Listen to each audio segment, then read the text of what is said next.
Bên tâm mình lên ban xe sập chả rệt ra ngay ban xe sập đập đi anh em bị lụt đã để nó sao rệt sam sập vâng này vâng anh on ơi mạch lăn trái lăn tầm đi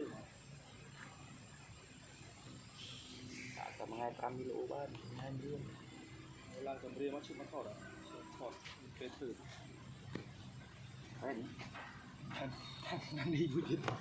không có thọt rồi to một để bàn đặc sản tụ chì tự lấy viện gì đấy cặp được bán cả hành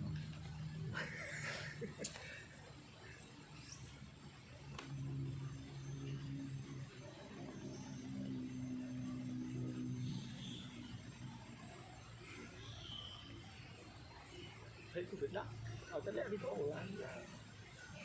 mua dịch tích đập khỉ không được rồi còn bao nhiêu đây nữa nè phải long thế này mình so đi long đặt mua dịch tích đập khỉ 5 tí đập tí lại bánh đậu hồng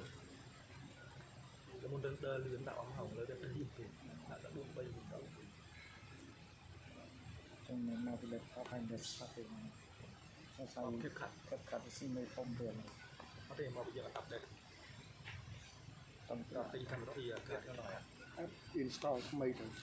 ខ្ញុំ install ថ្មី តែខ្ញុំប្រាប់ free មុនខ្ញុំប្រើអីខ្ញុំមើល តែអាចខ្ញុំជឿភាសាខ្ញុំចូលទៅលុប file record ពីចោលទៅអស់មកស៊ីត្រៃស៊ីពេក នេះទៅវីដេអូពីម៉ោងលេខ1ម៉ោងនេះ mình cứ nhung cắt lúc mình u ở đây handle gì cái mưa video chụp mình 3 video là xoay kinh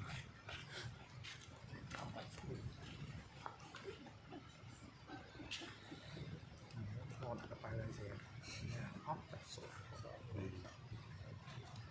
rồi trong đưa tiếp căn bài là nó mình rúa clip kia là bắt kia là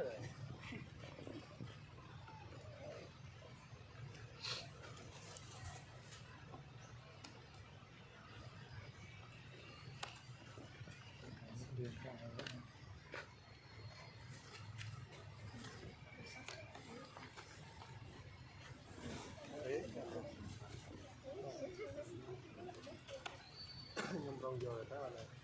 thường gì mà nãy giờ cái không có con thì không được bao nhiêu rồi tôi sẽ camera nhé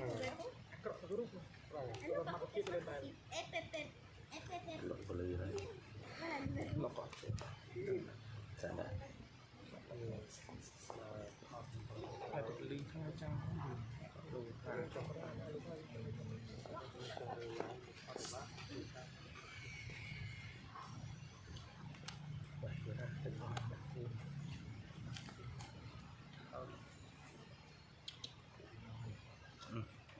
so flight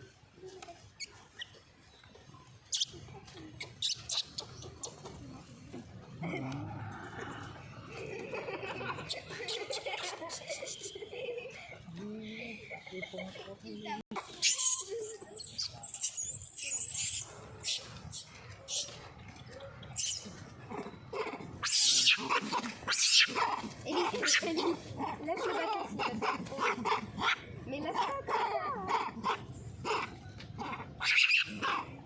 C'est mon bâton. Pas toucher mon bâton. Je sais pas, c'était sumpah tuh. Facebook. Ini